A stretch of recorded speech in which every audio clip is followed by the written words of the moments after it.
Welcome to For the Health of It, an intimate look at public health in Cowley County, Kansas. Join us as we discuss topics that are impacting public health in our community and learn about what we do at your local health department.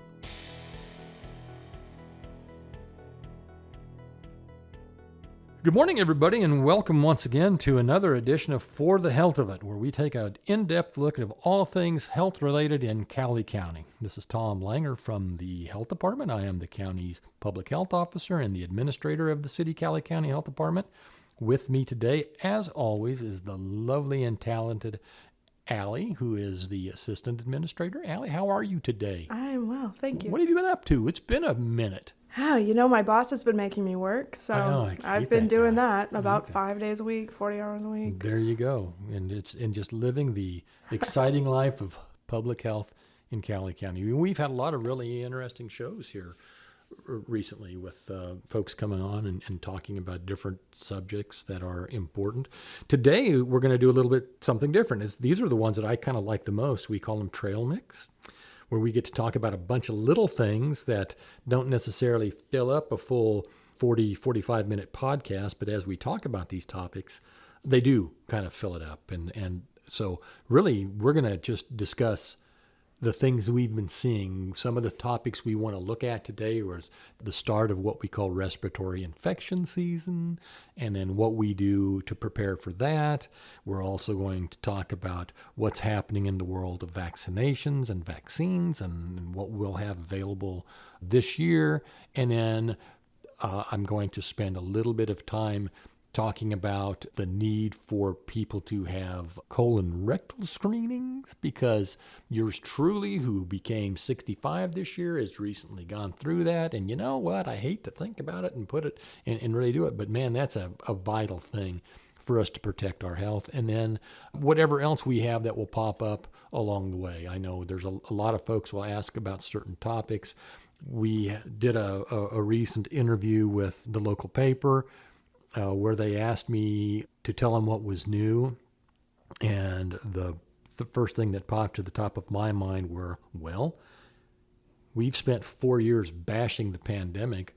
Did anything good come out of all of that? And so we'll maybe kind of wrap up going over that and reviewing a few things and going that direction. So I know you've been wanting saying, hey, boss, what are we going to talk about today? So now you know. All right. Okay. Sounds good. Let's do it. So let's do it. So let's start off by talking about the respiratory infection season. It's about ready to begin, isn't it? Yep. At the end of this month, October. Mm-hmm. And it runs for how long in our community? We consider that season to be the end of October, so the 31st through the end of March. And that's historically the time period where we see the greatest number of respiratory infections. And it's not just colds and flu anymore, is it? No, so definitely not. Kind of go through the gamut, Allie. You know all of the things that we're looking for and all of the things we test for. Tell folks, what do we have the capacity to look at and help them with during this time of the year? So during this time of the year, a lot of our focus is on influenza. But recently, I would say in the last couple of years, there's been more buzz finally about RSV, which is good. And then, of course, we all know about COVID being active. Yeah. And then there are other things out there, too, because it's not just cold, flu, RSV, COVID. My goodness, the panel that can be run for it's hundreds of infections long. Right. And they all contribute to each other, too. those are the big ones that we normally see. But it seems like it's inevitable. There will be those seasons that roll around from time to time, and they're always different. We'll have somebody say, oh man, I've had this bug and it's been in my chest and I can't knock it and I've had it for 2 months.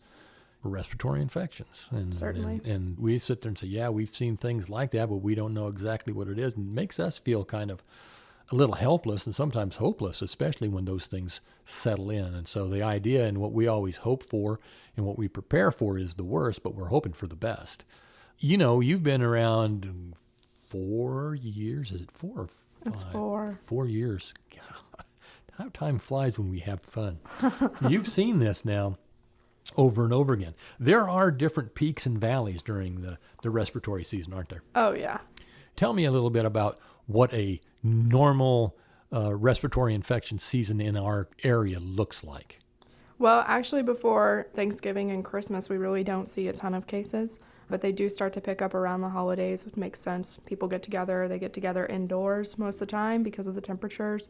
People travel, so you're just exposed generally to more viruses. And then there's a little bit of a break when the school season takes its winter break. And then we really start to see those things pick up more toward like the third week of January, first part of February. You mentioned schools. How do they play a part in what we look at and what we see? Oh, they are major partners in what we see. Oftentimes the kiddos, that cohort is generally one of the first to become ill. So being in contact with the school nurses and the districts, we kind of have an idea of what's going on in the community as well, or at least what's coming. Yeah, we always worry about the littles and the bigs. Yes. So that's kind of the emphasis that we have, because children who've not been exposed to a lot of different things, or haven't, they haven't been sick as often in their lifetimes, have not developed the immunities that we do. Now, thankfully, they don't seem to be hit as hard. Most of the time, yes. Most of the time. Yeah. And they have amazing recuperative powers. But it disturbs us, especially with little ones, the babies and what have you, on their first couple of seasons, when they're exposed to colds and flus, and hopefully not RSV, because those things really do affect them. Their little bodies just can't deal with some of it. And then, of course, as we get older, or if we have pre-existing conditions, and people hear that term and they don't really understand what we're talking about. If you were to explain in common terms to people why, if you have specific pre-existing conditions and protecting yourself from colds and flus and RSV, why is that so important? What's the connection? I think if I were going to do that, I would basically say that your body has a certain capacity to respond. So if your body is having to continuously respond and protect yourself from those pre-existing conditions to keep them at bay, then if you were then exposed to new viruses, you might not have as much stamina to fight that infection, and so it might be a weaker response or a delayed response. Overall health of an individual comes into play there, and if we're thinking about some of these pre-existing things, how do we define that? What are we really talking about? We're talking about people that have maybe a problem with weight, obesity. Sure. Right? We're talking about problems that may exist in their respiratory system. They have asthma, right? COPD, chronic allergies. Yep. All of those things that affect their respiratory system, those pre-existing conditions enhance their risks if they become ill. Certainly. Yeah. Explain to somebody how it is that if you are overweight or you have high blood pressure, or you may have an existing heart condition, why getting the flu can be very dangerous. Well, just kind of like what I was saying, if your body is having to give more energy to a certain body system, then it makes other body systems more susceptible to damage. We have to make the distinction every year. Stomach viruses are not the flu. No, almost never. It's not, I have the stomach flu. No, you may have a virus, or you may have picked up a bacterium or something like that affects your digestive system and makes you sick. But it's not the flu. That word was somehow incorporated into everything. I'm down with the flu. The flu is respiratory. That is when you have the symptoms, or what? The congestion, the cough. The body aches. A fever sometimes. Mm-hmm. Those are the things that let you know you've got the flu. It attacks the upper respiratory system. So that's going to be the sinuses, the nasal passages, the throat, the upper chest, right? Yes. That's historically the things that are influenza. It's very similar with a cold. There are some differences, though. One, you will have more sneezing. One, you have more coughing. And, people should really kind of take a look and become familiar, and they should watch what's going on. And the duration of these viruses are all very different, too. Mm-hmm. And generally, you're going to be contagious while you've got, what, fever? Yes. A fever is a very good indicator of being infectious. Yeah. And so some of the things we did learn, if we didn't know already, especially through the pandemic, when you're sick, stay home. Don't go out and expose yourself to others. There is no event. There is no high school event, no play, no basketball game, no nothing that is worth getting other people sick. Definitely not. And like we were saying, I mean, even if you are sick and you go out to go to those fun events, you yourself are already susceptible to infection. So in that sense, you are immunocompromised for a temporary time, and you can pick up something else and it could be a lot worse. A lot worse. And so those are things. So what we talk about the things that people should do in getting ready for the season. Let's kind of go over those again, because I know, oh yeah, we've got that. Or we think about it, or we talk about it, or we take it for granted. It's always our responsibility to remind folks what they need to be doing this time of the year. So what are you going to tell folks? My favorite tip to tell people is to go ahead and make sure that you're practicing good hand hygiene. Yeah. Why is it important? Well, because modes of transmission for how you can become infected, a lot of them are directly taking the virus to your mouth or your nose. And just think about how much you fidget during the day. Touch surfaces, aren't they? You touch things and you take it to your face, and it's like, man, you might as well just lick that doorknob. Eek. Yeah, I would rather not, but it is the truth. And people might remember that this is the time of the year where if you don't have, maybe you're tired of using hand sanitizer, but it's the time of year to get it out. Oh, yes. It's the time of year to be thinking about that. Every surface that you touch, especially where others may have been touching it. You don't know what's on there. You can't see it. You don't have microscopes for eyes. Better be safe than sorry. So, it's going to be for us too, when we have our flu clinics and such like that, we give it away. Right. So, and we'll be doing that again this year, and we'll talk about that in just a few minutes. What else is there that folks should do to prepare and keep themselves healthy? Well, I would say that if you really want to generate some lasting immunity, you should consider immunizing. Okay, so the flu shot. Yeah, right? certainly. And for RSV, and we'll talk about that as well. What about diet, rest, exercise, things like that? Drinking your water, just all of the things that you can do to make your immune system be ready to respond. So making sure, what's the normal fluid intake that a person should have every day? I think it's maybe, 8 cups a day or something like that? Is it in a cup is 8 ounces? So 8 to 10. So, that you might think, oh, that's a lot of, it's really not that bad. I mean, spaced out through the course of a day, a person should remain hydrated. And they say, well, how do I know if I am? Well, without getting real personal about it, here's the best test. When you go to the bathroom, is it the color of a tangerine or is it clear? Right. That's a good way to go about it. And the variance of it. If it's yellow, dark yellow, orange, you're not hydrated enough. Your body doesn't have enough fluid in it to flush itself like it needs to. That hydration, drinking enough water is so ultimately important because it helps your systems function properly. Everything in our bodies, what are we, 75% water? Water. We've got to have that water in our systems. So you've got to put it in, and it's not, and try not to take it in the form of 44 ounce, big drinks. Drink water. Cut back on some of the sugary stuff, caffeine, I drink coffee, but I don't load it up with the sugar and the syrups and all of that stuff. I just have always been a black coffee guy. But making sure that you step that up helps your body fight off a lot of the contagions that are floating around. Oh, yeah. And making sure that you're staying current on any medications you're supposed to be taking. And if you're taking a multivitamin, do that. Right. Getting enough rest. Oh, yes. If you haven't noticed, the days are shorter, and they're going to continue now to get shorter in a rather rapid fashion. And so make sure that you do get enough rest. Get an appropriate amount of exercise. I am not a big fan of winter personally. I like the summertime and spring and fall are nice transition periods. But the reason I don't like it is because I can't get outside as much, and that bothers me. So automatically my activity level drops. And that isn't exactly healthy. And then, of course, when you are less active, avoid the snacky things. I mean, I do enjoy football and basketball season because it helps me get through till spring.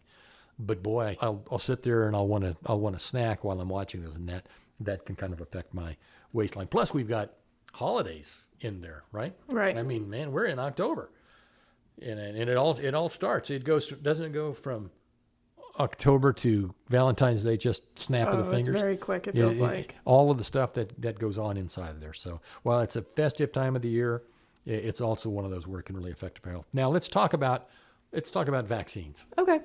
I've had questions come our way about, hey, how are people doing? Are they asking for the vaccines? Are they shunning them in response to what happened with the pandemic? Tell us a little bit about what you see and what your take is on just vaccines in general, and how people currently are in our area, either wanting demanding them or not. Okay. I would say that a lot of people are in a similar place probably to where they were pre-pandemic. Those who really favor getting their vaccines are still doing so, and those who maybe didn't want to do so are actively still not doing so. But we do have several who are kind of in the middle that ask more questions, and I would say that a lot of our focus is on that population. We make it available for the people who want to come in and get them. Great, we have it. If you don't want it, then you don't have to get it. But if you have some questions, I think the health department is a great place to get connected and learn more and hopefully make an informed decision that will benefit your health. Yeah, that's exactly right. I was reading a study because, believe it or not, a lot of money now is being spent taking a look back on what happened during the pandemic and the what I consider to be a terrible job communicating and missteps all along the gradient, from the manufacturers, from World Health Organization, from CDC, and all of the information that they gave us. You and I both know we lived through this here. We provided the information to the public that we were receiving. We Right. would read it, we digested it, we said, here's what it says, this is what it means, this is what we're hearing. Our local health department had nothing to do with the manufacture of these things, of these vaccines or anything else. We are that front line group of people. We're, folks who live in this community. We are, Cowley County residents, and you are all our neighbors that listen to this. And so we had absolutely nothing to gain by telling anybody anything but the truth. Sometimes they didn't want to hear it. It's hard to listen to. And sometimes we were lied to, Certainly. or we didn't get the best information. And so that kind of tarnishes the image a little bit, doesn't it? Yes. And it bothers me because I'm not one of those people that's going to sit there and say, oh, if you don't believe science all the time, you're go over there. I don't want anything to do with you. You're not worth our time or anything else. No. Everybody comes into the world and their experiences help them form what their beliefs are and what their values are throughout their lifetime, right? Oh, yes. And so I am trying to always understand where people are and why they have conclusions that they have and why they feel about things the way they do. Because if I can better understand that, then I can better help them gather information. And that's really what we're about. We want folks to understand the vaccines. There's a change this year in flu vaccine. Yes. Right? Yeah. And we're going to start throwing some words around now about valence, like quadrivalent and trivalent and all of those things. But think about it, Allie. Up until this year, we've been seeing for the last decade or so specific types of vaccines. Yes. And they were the quadrivalent. and that means what? It means that the vaccines were providing protection against 4 different strains of influenza. And why? Why were they done that way? How the heck did these things even become? How do we know what to put into a vaccine? How do they know? So while we focus on what we call respiratory season or flu season, which we talked about is the end of October through the end of March, really the production of these influenza vaccines it's happening year round. So there's a variety of data that goes into determining what that formulation is going to be, but really it's a lot of public health surveillance and looking at what types of infections are occurring around the globe that would determine those 4 strains that would be in the vaccine each year.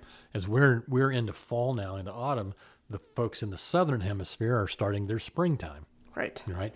And so there's been observations. The organizations have been watching what happened during the winter time, which was a harsh summer, in the southern hemisphere to see what viruses are circulating, because they actually do have, they make their way around the globe. People sit there and say, oh, well, that's kind of silly. It's not. This model has been working for decades. Yeah, but it's not silly either. No. Because think about this for a minute. We have people that can travel from Winfield, Kansas today, and within a couple of days, they could be, in Australia or in New Zealand. They could be anywhere. They can be in Southeast Asia. They can be anywhere around the globe. We are that mobile nowadays. And say, oh, but in Winfield, yeah. Certainly. We have industry that has people move around from all over the globe. Rubbermaid, GE, Creekstone, creeks. People are constantly moving. Even if we're only going from Winfield to Wichita to Kansas City to Oklahoma City, we're going to be coming in contact with people who've been moving around the globe from all over the place. So these things do spread. That's why we talked about the touch surfaces and all of that a little bit earlier. So anyway, there were 4 basic things that were always looked for. Can you remember what the ones were? Yeah, so it was pretty simple before. There were 2 A strains and 2 B strains. Right. There was the H1N1, which we all know about. That's an A strain. There was also the H3N2 as the A strain. There was also a strain with a B strain with a Victorian lineage, and then another B strain with a lineage from Japan. Right. And that's the one that was dropped this year. Because that one has not been seen for I forget how many. It hasn't been detected at all since 2020. Yeah, okay. So it was basically saying, hey, this one no longer seems to be circulating in the population, and so they dropped that B strain out. Now, that means this year, for the first time in a long time, instead of getting vaccinated for the 4 different varieties, it's only going to be 3, the 2 A's and the B. And so that's why it's called a trivalent. Tri for the 3 as opposed to the quadra, which meant 4. Those vaccines that we've got this year, we have them for everybody, right? Yes. Talk about what we've got. So we have 3 different formulations of the influenza vaccines this year. Pretty much anybody can come in and get one. The youngest that you need to be is just 6 months old. And then we have different formulations based on immune response. So we have one, I don't want to call it the base vaccine, but it's the flu zone, and it is recommended for anybody who is 6 months of age, and really you could get it forever after that. But we have another one that's known as flu block. This vaccine is recommended for individuals who have certain conditions that would make them immunocompromised. It's recommended for individuals who are over 50, and it is necessary for individuals who have any kind of egg allergy. They would need to get that one if they're age eligible. And then the final formulation that we have, which seems to be pretty popular, would be what we call the high dose formulation, and it is recommended for individuals who are over 65 years of age. Yikes. Yeah, it's just providing an extra push to generate that immune response for those individuals who are a little bit older and have immune systems that are declining. Okay, we're going to go back and dig into these things just a little bit. The flu block is a fabulous vaccine, and we talk about them by name, and I have long had a standing policy that we don't promote one thing over the other, because we will bring in vaccines from a wide variety of manufacturers. But on the influenza side, we do choose. We make the decisions based upon their efficacy, and what's another good way to define efficacy? How long they work, how well they work. How well they work, right. So basically we take a look at the historical, how well does this vaccine work? What's the history that we've seen? And the efficacy of these vaccines from the specific manufacturer, and Sanofi Pasteur, I think they're Swiss owned, have been exceptional in the time that I've been with the health department, which is a decade now. This is my absolute, I can't believe it, my 10th, going into my 10th flu season here at the health department. But we've had really, really good response, really good results in tracking this. And we actually track folks who get sick. It's kind of scary, but it's the only way that we can take a look and say, how effective was it? Did the people that received the vaccination from the health department, did they get sick? Did they get the flu? We want to know. How bad was it? How mild was it? Is the vaccine a guarantee that you won't get sick? No. Why? It is not. The vaccine, it's responsible for helping you generate an immune response. How long does that take? It generally takes about 2 weeks. 2 weeks from the time you take the vaccine? Yes. Okay. So if it's the height of the flu season and everybody around me is sick and I come running in and say, oh, I need the vaccine, am I protected? Neat idea. Great execution. Not smart. You needed to do that already. Yeah, right. So that's why we talk about our vaccine season as well. And that's also what pushes us to be really active right now. In October, How long does the vaccine generally last? How long does it give us protection for? Around 5 months. Okay, which runs from October through March. Yep. And so what we tell folks is there's been a big push lately. I think I can recall 4th of July seeing signs up at the supermarket saying, oh, get a vaccine. You get that, and by the time you need it, it's long gone, and you don't have the protections anymore. Yeah, because we were talking about our season and talking about that third week of January. Yeah. And exactly, and that's when it really is coming. I mean, we've seen our flu seasons peak mid-January to mid-February, right? And that's when it gets really nasty in the middle of winter. So making sure that you're prepared for it, I think that's why we schedule all of the clinics and the seasons that we have right now going into October, because it's a good time. I know I'll take mine probably here on one of our roll up the sleeve Wednesdays when we have our drive-through clinics, which are a great opportunity for people to get vaccinated. But that's going to last then for about that long, and it will help me have the antibodies in my system so that if the strain that arises matches what the scientists believe is going to be circulating in the population, those things will match up correctly and combat the virus that's there. That was really messy. Explain what I just said. Really what you're saying is that, okay, we'll just use A and B here. If A is circulating, many people are getting it. I've received the flu vaccine against the same, that provided protection with the same A virus. Then when I come in contact with that virus, if I do become infected, my symptoms are probably going to be lesser, maybe, than somebody who didn't receive that protection through vaccination. And if I do get ill, it's going to be less severe. Oh, yes. And likely you're going to kick it much more quickly. How long does it take normally for a person, if they get infected with the cold or the flu, for them to pass through it? We generally see anywhere in that 5 to 7 day range to be completely symptom free. But there are some things that do linger a little bit longer. Yeah, and the older you get, I think the more severe it can be, the longer it will last. So sometimes it's not just 5 to 8, it could be 10 to 15. And like I say, we've had bad reports of those folks that get sick and they say they've had it for a month or longer. And those things, eek. We don't want that to happen. We know that it's inevitable. We know it's going to come. Yeah, just like Christmas and New Year's, these things happen. But being prepared for it is the big key. So the other thing we talk about, so we've got going back to the different types. Well, I'm actually going to interrupt you for just a moment. You mentioned our drive-through clinics. Okay. So I want to talk about those. Go for it. Okay. So we have 2 drive-through clinics. We have one in each of the 2 larger communities here. So the first one we have coming up is on October 9th. That is a Wednesday. It's going to be in Arc City at the Agribusiness Building. What's the name that we use for that place? I was told by a local when I talked about it when I first moved here. The guy told me, "Oh, that's the Pig Palace." There we go, the Pig Palace. The Pig Palace, and I didn't understand, but evidently that might resonate, being an agra building. Okay, sure. That agra connotes that there must have been at some point in time some type of agricultural connotation to it, and the locals at that point said it's the Pig Palace, and I'm like, well, I've never seen a pig there, ever.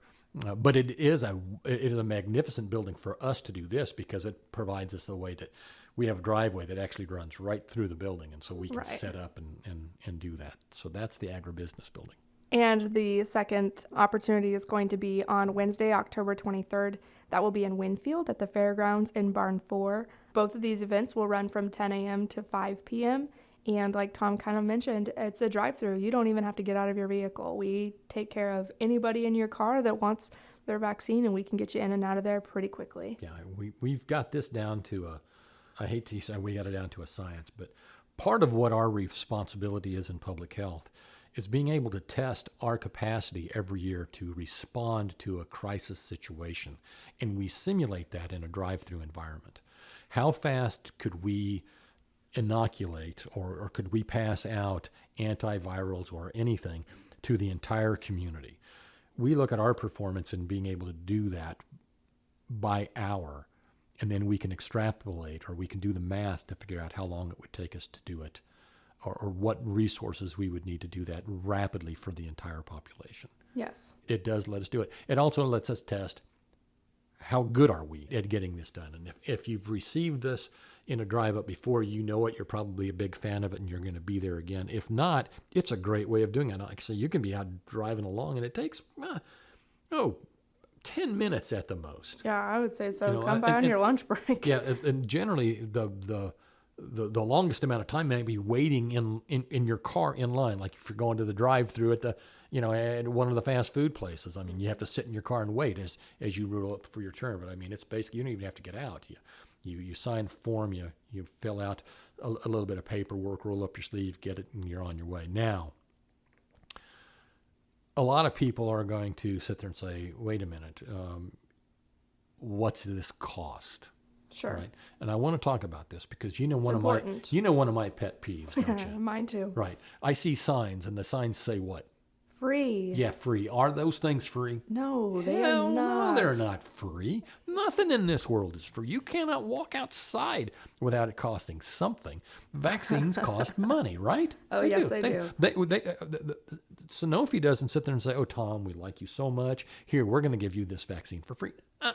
We buy it in. We pay for it. It costs. What we do with this is we understand that because it is a preventative vaccine, that insurance companies cover this. Yes. Now, they don't do this out of the goodness of their heart, do they? No, they do not. Why do they cover this? Why do they pay for it 100%? I mean, realistically, your insurance company's a business. So it's a lot cheaper for them to pay for your flu shot than it's going to be when you get hospitalized because you got the flu, like you're down on your butt. That's it. They look at risk, don't they? Yes. So here we talk about, and we complain a lot of times, oh, big pharma, big medicine, blah, blah, blah, and all this, and insurance, and rightfully so. But I guarantee you, they didn't get that way by being dumb. No. Okay? They take a look at that and they say, oh, my goodness, we can keep people out of the hospital and we don't have to pay claims. Mm-hmm. And we can pay for the shot. That's under $100. That's less than $100, right? And so they're going to sit there and say, yeah, we will pay that all day. Yeah. As opposed to having to pay a hospital and physicians and everything else, thousands upon thousands of dollars if a person is admitted. That's it. Now, people, I'm not going to sit there and say I'm the smartest person on the planet, but I am smart enough to figure out that, if they're doing it, there's a reason. Certainly. And, it's an investment. And it makes good sense in that respect. And do you get the flu from getting the flu shot? No. Are you sure? Not even because possible. there was one time I got that and I got so sick. Heck no. And why do you not get the flu? Because the flu is a respiratory virus. Yeah. We're not shooting the flu up your nose. We're putting the antibodies in your system so that your body reacts to it, builds up those antibodies and goes that way. You don't get the flu from the flu shot. Your system is made to wake up, build the antibodies, and be ready to fight it off. Correct? Correct. All right. So we've got that. Now, so how is it then that people get away by saying, oh, this is the free shot? Because they're talking about how they are likely free to you in terms of out-of-pocket costs if you have a qualifying health insurance plan. Exactly. So what about these poor folks who don't? It's not free for them, and it costs. And so where do they go? Hopefully they're coming to the health department. And exactly right. And the reason is this. We do operate the health department like a business. Of course. We have to. I have to make sure that everybody that works for us gets paid and they have a livable wage. We have to keep the lights on. We have to bring these things in. All of the stuff that it takes to operate an organization. That is part and parcel of what my job is. But we do not set this up saying, I have to make an exorbitant amount of money on the services that we provide. What we're looking to do is basically break even. What we will do is we will tell you, hey, you know what? That basic flu shot costs us about $25 to bring in. And that covers the shipping, the handling, and everything else.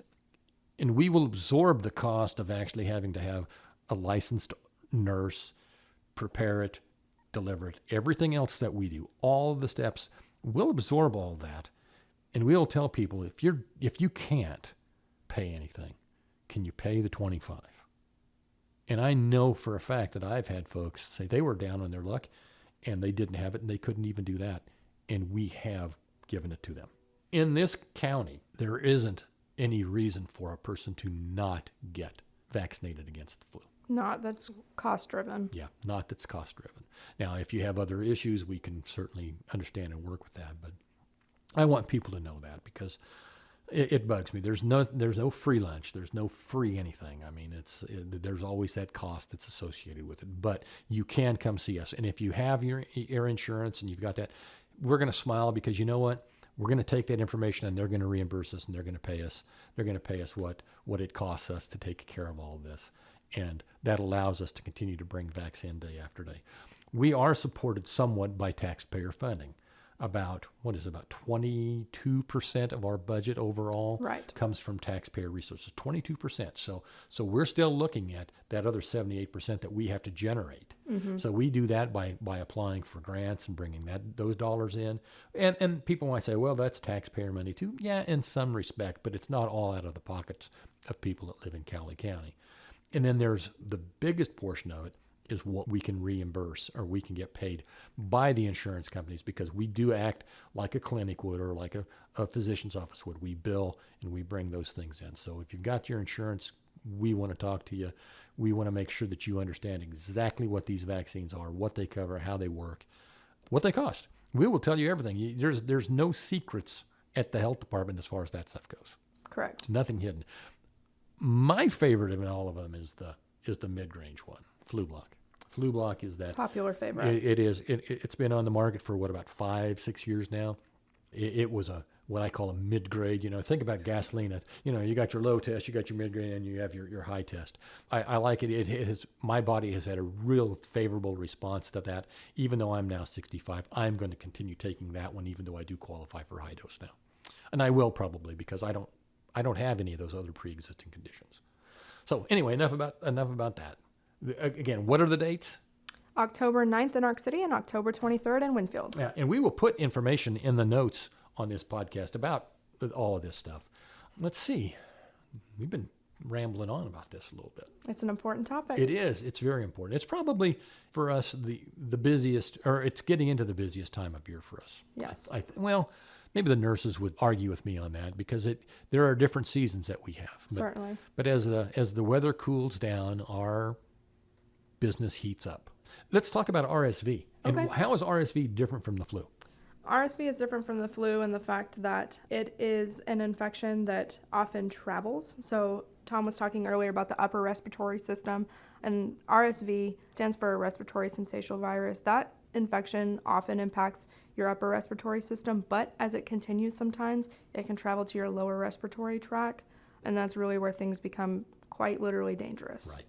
And I was kind of fishing around saying, well, what happens? If you think about your body as a system and you think about your lungs, where's your heart in relationship to your lungs? All of those things. For us, as we get older, if our hearts get weaker or we have a pre-existing condition that puts it at risk, whenever we have inflammation or infection in our lungs, anytime something's infected, it does what? It swells, right? Yep. It fills with fluid, correct?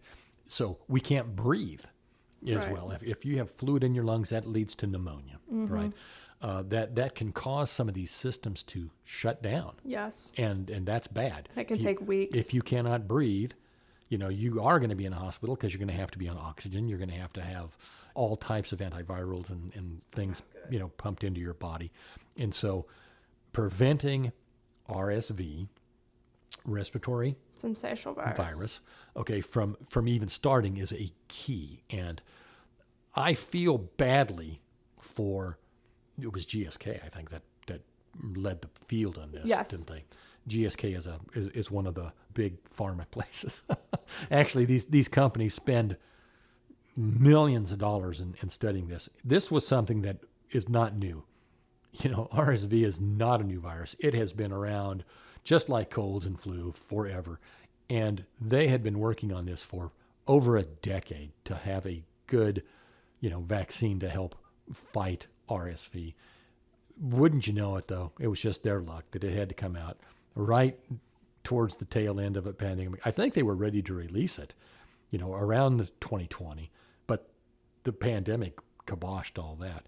And for then it to come out and have people say, oh, I'm never going to take, a vaccine again because of what they believe happened during the COVID pandemic. Now we've got this out there and it is available. And there's two different types. There's a vaccine that's available for the very, very young, Yes. Newborns, right? And then again, for those of us that are over age, I think this was, 50? It is now, yes. Yeah. It was recently lowered to 50. So over age 50 and above for you to be able to get this.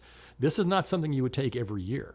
Correct. This is a one and done. This is currently for the older it is. population. Yeah, for the older population. So we saw it last year. It was the first year we were giving it. We brought some in, and the individuals that took it, I think, had a very favorable response.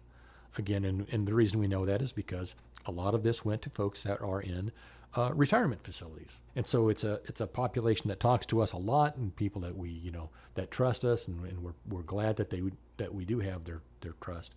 But it is another thing that you should be thinking about. It also is covered by insurance companies now.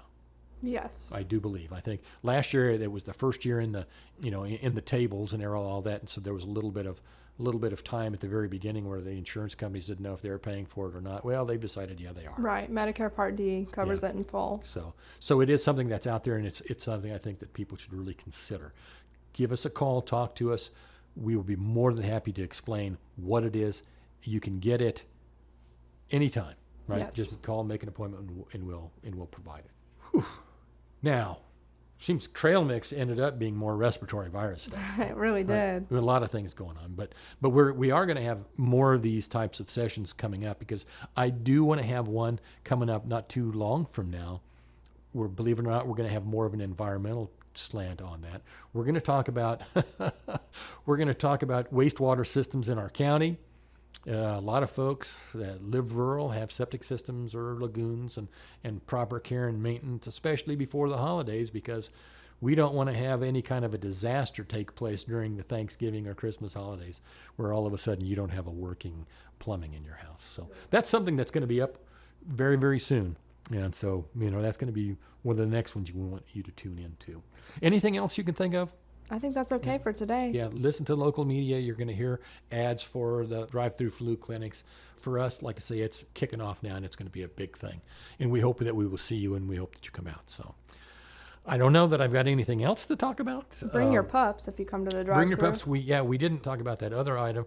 Maybe we'll pick it up next time, and that is, if you are of the proper age that you need to go see your doctor on a yearly basis, and they tell you that you need to have a colorectal screening to make sure that you do not have cancer, get it done. It's not pleasant.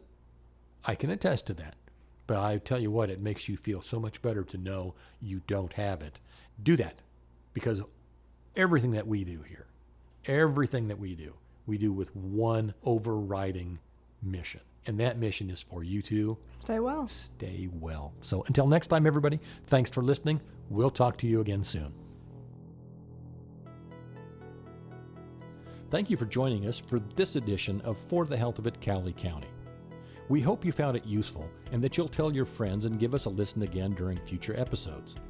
As always, we end today's segment by replaying a recent Public Health Minute, which is a weekly radio message focused on keeping you healthy. So, until next time, stay well, everyone.